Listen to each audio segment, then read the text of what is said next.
Maliennes, Maliens, mes chers compatriotes, hôtes du Mali, par la grâce d'Allah, nous franchissons le seuil de la nouvelle année 2026. En ce moment de recueillement et d'espérance, je formule pour chacune et chacun d'entre vous des vœux de réconfort, de concorde, de santé et de prospérité. Je m'incline pieusement devant la mémoire de nos martyrs civils et militaires. Leur sacrifice est le socle de notre engagement et de notre renouveau. À nos blessés, aux familles endeuillées, la nation exprime sa solidarité indéfectible.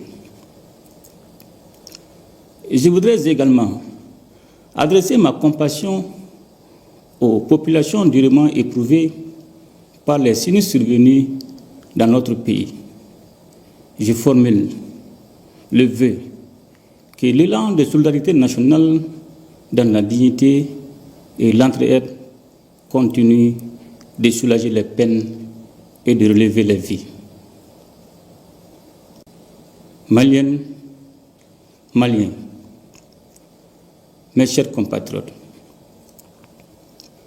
le passage à une nouvelle année est une occasion de regarder ensemble le chemin parcouru, d'évaluer nos efforts communs et de mesurer avec lucidité les défis à relever.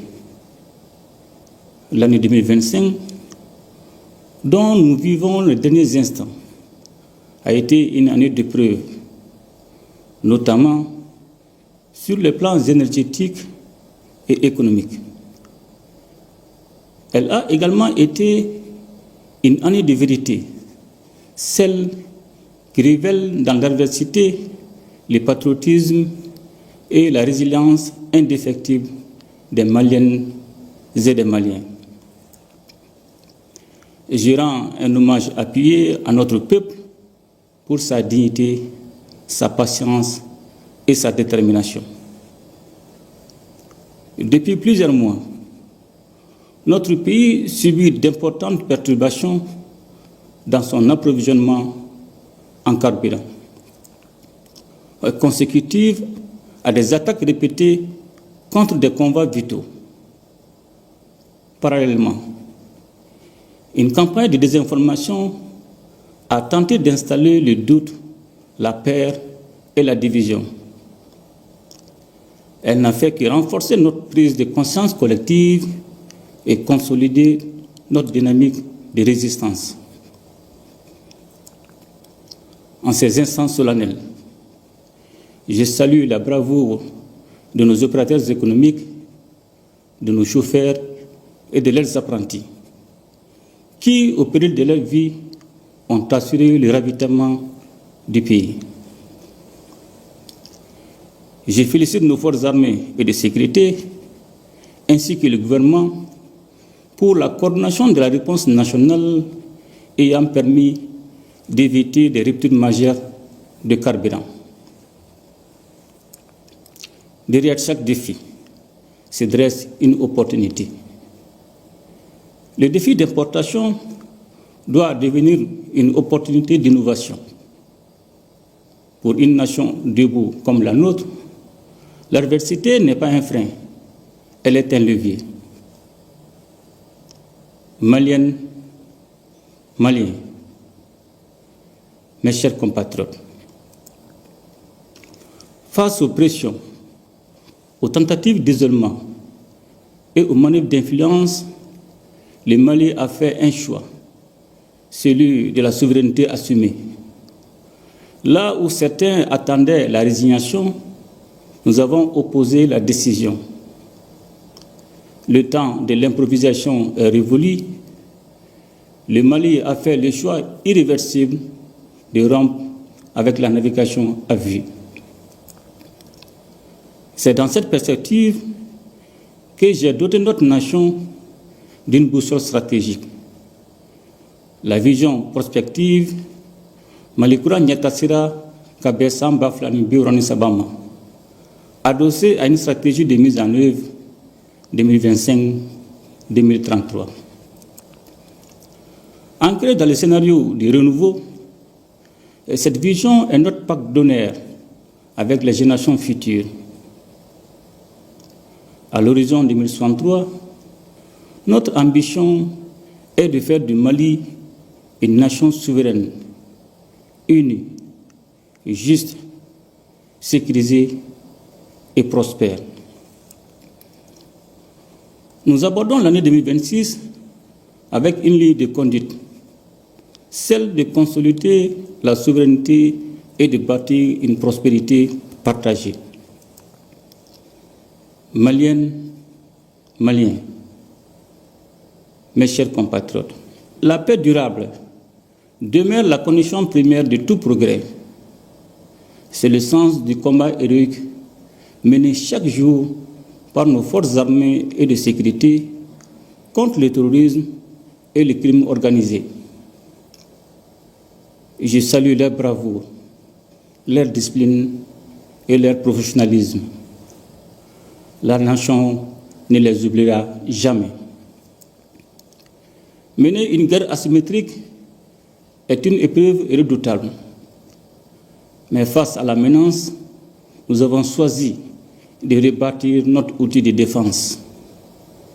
Des avancées significatives ont été enregistrées, des zones ont été sécurisées, la liberté de mouvement s'est améliorée et l'autorité de l'État poursuit son rétablissement.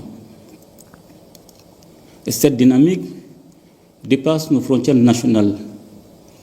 Avec nos frères du Burkina Faso et du Niger, nous avons franchi une étape déterminante avec l'opérationnalisation de la force unifiée de l'AES et la mise en place d'un dispositif opérationnel coordonné.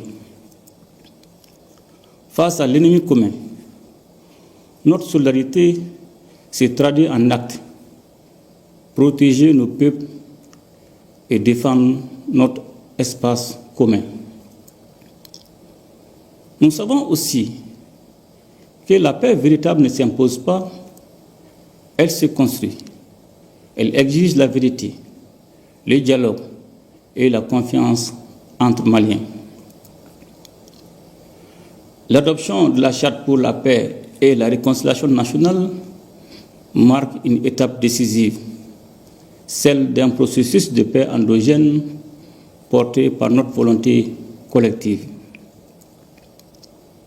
Dans ce cadre, une nouvelle phase du programme du DDRI a été engagée avec un recrutement spécial et la réinsertion des milliers d'ex-combattants, notamment à Ménaka, Kidal, Mopti, Ségou, Gao et très prochainement Tombouctou.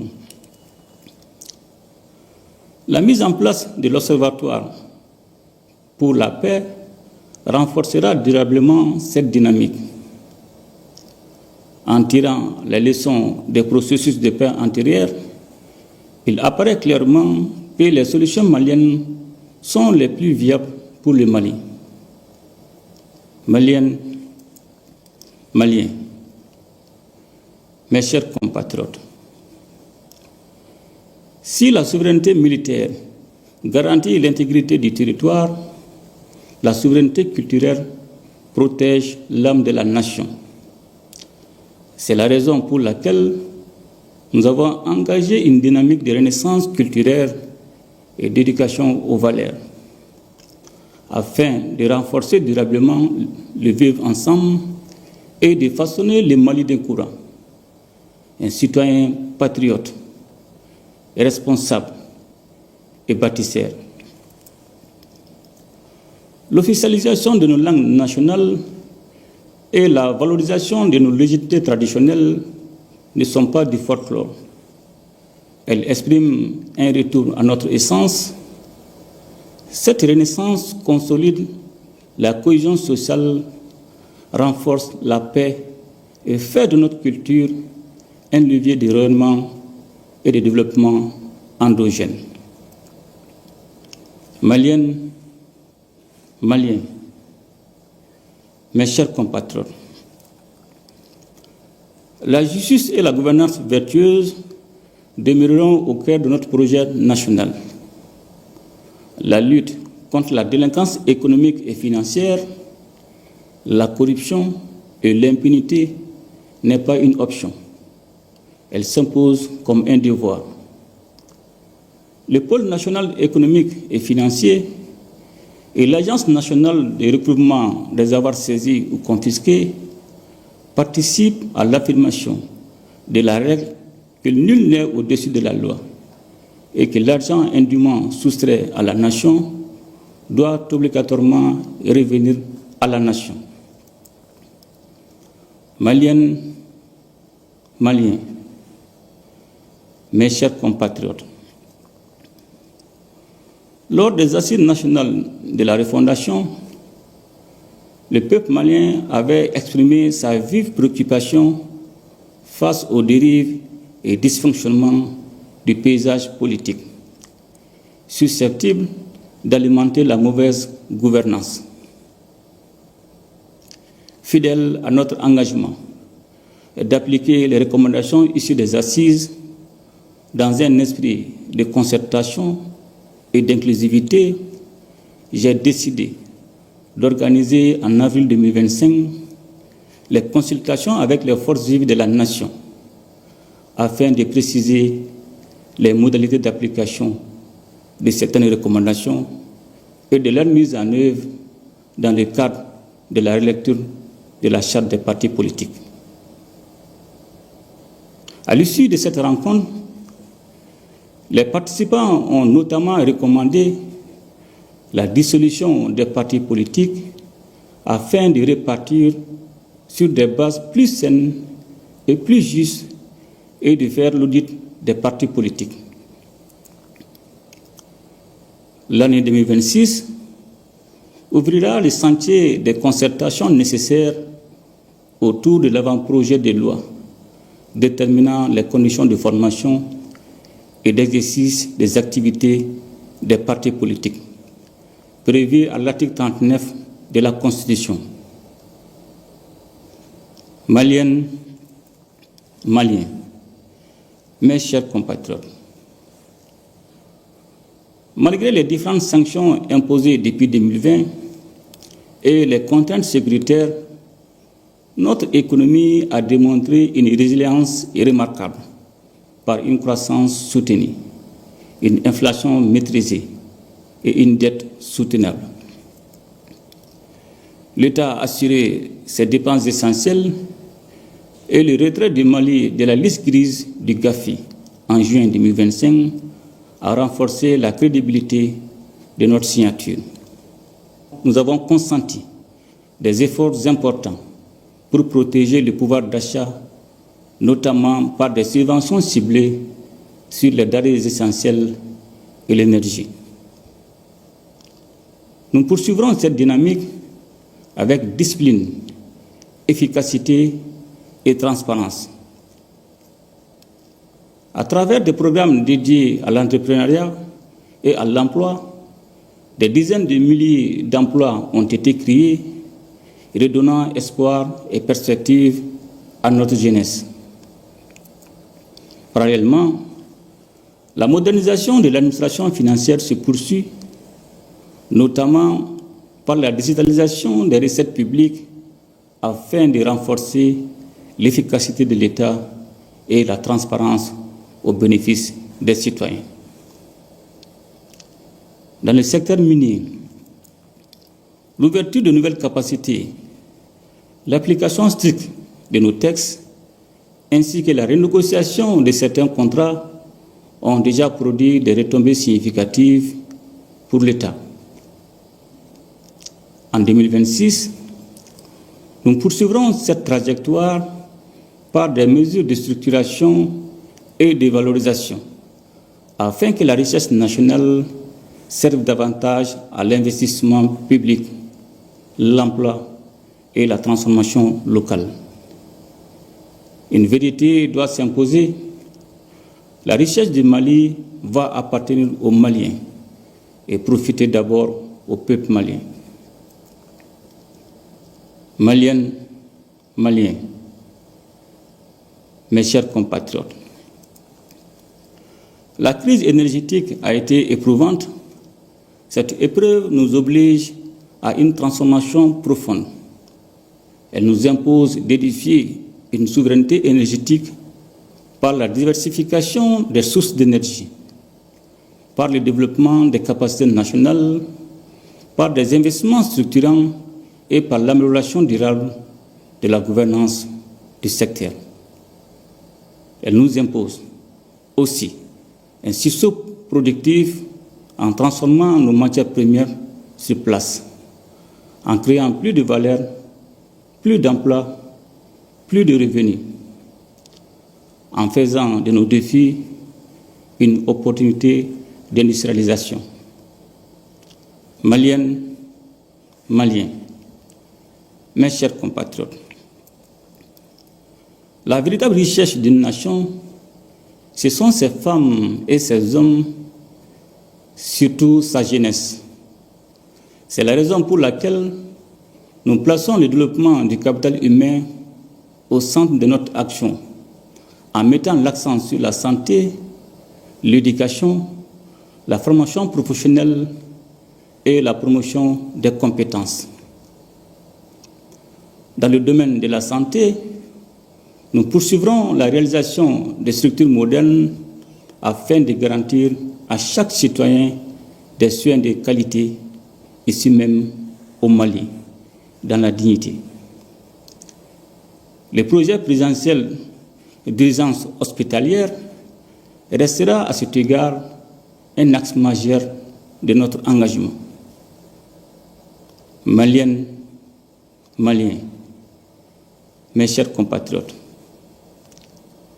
conformément à la vision Malikura Nyatasira Kabesamba Flani Biuron Sabama et à la stratégie nationale pour l'émergence et le développement durable 2024-2033, le gouvernement mettra en œuvre le projet de formation des ressources humaines mieux préparées et dotées de compétences reconnues, avec des programmes de construction et d'extension et de mise à niveau des infrastructures scolaires et universitaires.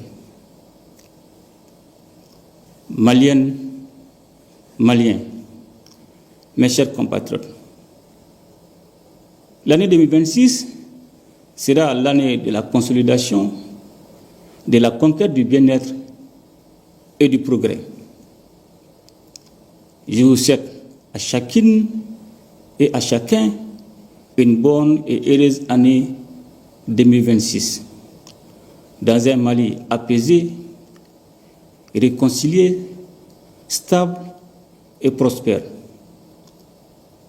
Ensemble, nous ferons le Mali Koura, qu'Allah bénisse le Mali et protège les Maliens. Je vous remercie.